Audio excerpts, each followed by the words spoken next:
कांग्रेस के पूर्व गृह मंत्री बाला बच्चन के नेतृत्व में आज कांग्रेस कार्यकर्ताओं के द्वारा कांग्रेस सरकार के गिरने के दूसरे वर्ष में लोकतंत्र हत्या दिवस बड़वानी में मनाया गया। वहीं पूर्व गृह मंत्री ने भाजपा को आड़े हाथों लेकर बताया कि मुख्यमंत्री के पार्टी में आने के बजट और किसान कर्ज माफी को लेकर भाजपा को भ्रष्टाचारी सरकार बताया।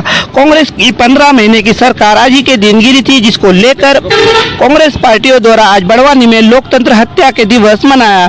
बड़वानी के स्थानीय अम्बेडकर पार्क में माल्यार्पण कर पूर्व गृह मंत्री बाला बच्चन और राजपुर विधायक ने बताया कि आज प्रदेश भर में भाजपा द्वारा संविधान की हत्या के विरोध में लोकतंत्र की हत्या दिवस मनाया जा रहा है। वहीं हाल ही में बड़वानी जिले के पार्टी के भगोरिया में आए प्रदेश के मुखिया शिवराज सिंह के आने पर 80 लाख रुपए खर्च हुए हैं, जबकि किसान कर्ज माफी के लिए 3000 रुपए। वहीं बताया कि आज भी भाजपा सरकार कर्ज में डूबी और फिजूल खर्च कर भ्रष्टाचार को बढ़ावा दे रही है। गणतंत्र दिवस मना रही है, क्या कहोगे इसको लेकर?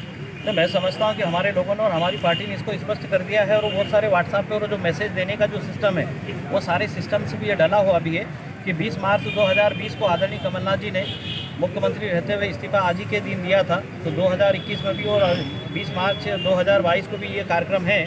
जिस तरह से भाजपा ने मध्य प्रदेश और पूरे देश में लोकतंत्र की हत्या करने का बीड़ा उठा रखा है, संविधान की हत्या करने का जो बीड़ा उठा रखा है, लोगों में ये बात बनी रहे कि भाजपा ने सत्ता में बने रहने के लिए किस तरह का अपना सोच और एक माइंड बना रखा है।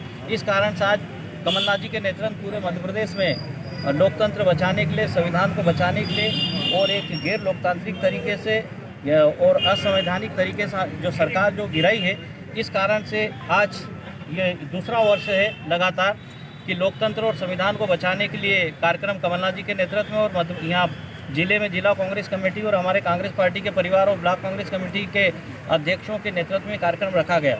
बाबा साहेब जिन्होंने हमारे देश का निर्माण किया है, संविधान लिखा है, लोकतंत्र बनाया है, और उसकी जो हत्या की जा रही, आज इसलिए माल्यार्पण करके बाबा साहेब के स्टैचू को माल्यार्पण करके आज ही हम लोगों ने कार्यक्रम यहाँ किया है। शिवराज सिंह ने जो घोषणा की थी कि किसानों के कर्जे हम माफ़ करेंगे, कांग्रेस नहीं कर पाई। मैं आप लोगों को बताना चाहता हूँ कि अभी जो बजट आया है वर्ष 2000 मध्य प्रदेश विधानसभा का, मध्य प्रदेश सरकार का जो बजट आया है वर्ष 2022-23 का, वो सुन लीजिए।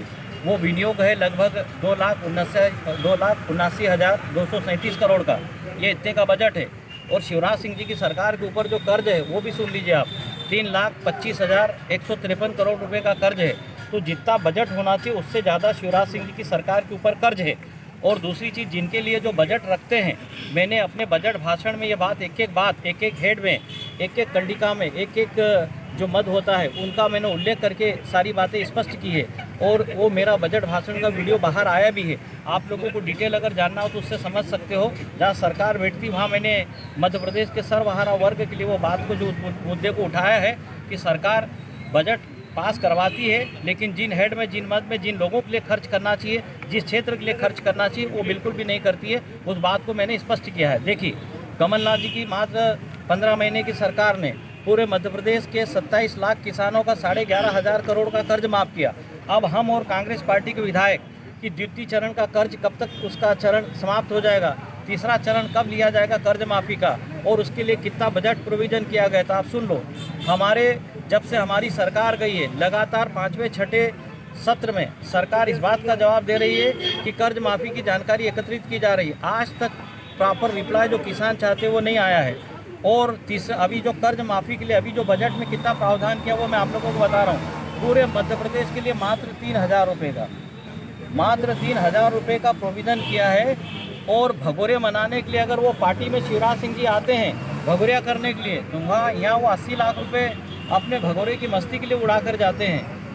तो यही अगर मान लो कि ये भगोरिया के हमारे जो लोग, जिसको हम लोग भी जो मानते हैं, जो मैं समझता हूँ कि लगभग अनुसूचित जाति, जनजाति और सर्वहारा वर्ग के भगोरिया के पर्वों को हम लोग मानते हैं, तो अगर यही 80 लाख रुपए अन्य हमारे जिले वासियों को या जहाँ भी जाते उन क्षेत्र वासियों को अगर दे दिए जाते होते तो वो काम में आते। आप मात्र किसानों के, पूरे मध्य प्रदेश के किसानों के लिए 3,000 रुपये कर्ज माफ़ी के लिए रखते हो, और एक भगोरिया हाट में 80 लाख रुपये का। ऐसा ही मेरा आरोप था सरकार के ऊपर कि जहां 315 करोड़ रुपए का प्रोविज़न किया, जिस काम के लिए खर्च कर रहे हो 188 करोड़। श्री राम जी की बात करते, श्री राम जी को स्मरण करते हुए बजट बनाया था। मैंने उसी बात को आगे कोट किया था कि जो धर्मस्व विभाग जो होता है उस पर सरकार ने 30 करोड़ रुपए का बजट रखा था और खर्च किया मात्र 12 करोड़ रुपए, 18 करोड़ रुपए कहीं और शिकार भ्रष्टाचार का कर दिया है। इन सब में मेरा वीडियो जो बना हुआ है, तो आप लोग देखें, हर एक हेड में मेरी जो बातें जो रखी गई है, उन चीज़ों को मैंने और मेरी पार्टी ने जो रखा है, तो भाजपा की कथनी और करनी में ज़मीन आसमान का अंतर है। मीटिंग भी हुई है गांधी परिवार के विरुद्ध और कांग्रेस की लगातार हार हो रही है। वो कितनी बार सांसद बने हैं और बनाने वाली कौन सी पार्टी थी? कांग्रेस ने बनाया ना उनको, राज्यसभा से उनको सांसद बनाया और उसके बाद उनको सरकार में मंत्री का पद देने वाली कांग्रेस थी ना, सोनिया गांधी जी ने ही किया है ना। तो ऐसा एक दौर आता है, ये दौर है कांग्रेस का, कोई बात नहीं, लेकिन वो जो जिनकी भी बात करे, ये तो फॉर एग्जाम्पल है। अंदरूनी कलह भी तो है, तभी तो अभी भी 5 राज्यों में जो हार हुई है। नहीं, कलह नहीं, देखो उसको ये कह सकते हैं कि बड़ा परिवार है, विशाल परिवार है, और ये जब तक मान लो कि कंटिन्यू अगर सरकार में ही कोई राजनीतिक दल आता रहेगा, उसके नेता आते रहेंगे, तो उनको भी कैसा पता चलेगा? अपनी पीठ किसी को दिखती नहीं है, बात है ना। तो कोई राजनीतिक दल कोई सा भी कोई अपनी माँ के पेट से कपाल पे लिखा के नहीं लाया है कि वो परमानेंट सरकार में ही रहेगा। एक दौर चल रहा है कि अब सरकार में नहीं, अभी मान लो नहीं हम है, या 5 राज्यों के चुनाव में जिन भी कारणों से हम सरकार में नहीं आ पाए, तो उस पर चिंतन, उस पर मनन, उस पर विचार किया जा रहा है और उसके बाद फिर पार्टी खड़ी होगी। ये तो 137 सालों से चला आ रहा है और गौरवशाली इतिहास वाली कांग्रेस पार्टी है। कांग्रेस का भी सुपड़ा साफ करा पंजाब में, क्या कहेंगे आम आदमी पार्टी? नहीं, देखो उसको हम देख लेंगे, वहाँ पर ठीक है कि लोगों ने कांग्रेस के विकल्प के रूप में आम आदमी पार्टी को जो लिया है, ये तो सर्वविदित है, सबकी जानकारी में है। लेकिन हम लोग उस पर क्यों ऐसा हुआ है, वो वहाँ भी चिंतन मनन होगा, वो विचार विमर्श होगा। और मध्य प्रदेश में तो हम लोगों ने आदरणीय कमलनाथ जी के नेतृत्व में कांग्रेस पार्टी की श्रीमती सोनिया गांधी जी, राहुल गांधी जी, प्रियंका गांधी जी और हमारे स्टेट लेवल के जितने लीडर हैं, उनके नेतृत्व हम लोगों ने मध्य प्रदेश में पकड़ा हुआ है। और आप ध्यान रखना कि जैसा किसी को भी आकलन नहीं था 2018 में कि 120 सीटें आ जाएगी, जैसे ही कमलनाथ जी अध्यक्ष बने मध्य प्रदेश कांग्रेस कमेटी के, 14 करीब 57 MLA थे कांग्रेस के, और उनके नेतृत्व में चुनाव हुए, 114 सीट हम जीते, 4 निर्दलीय थे, वो भी हमारे कांग्रेस के थे।